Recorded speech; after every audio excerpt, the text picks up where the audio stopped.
তো hello guys, আশা করি তোমরা সবাই ভালো আছো। তো আমিও ভালো আছি। তো মা হসপিটালে ভর্তি, রানাঘাটে আনুলিয়া হসপিটাল। মায়ের একটা বড় অপারেশন হয়েছে। তো আমি মাকে দেখতে গিয়েছিলাম। মার আজকে ছুটি হয়েছে, তাই বাড়ি আসছে।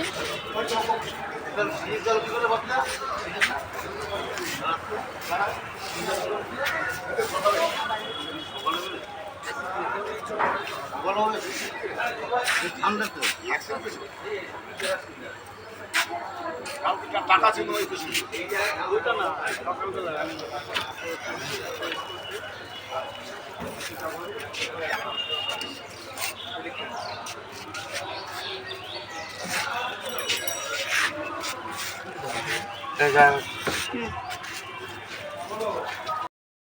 তো মা আজ বাড়ি চলে এসেছে, আমি তো খুব খুশি হয়েছি।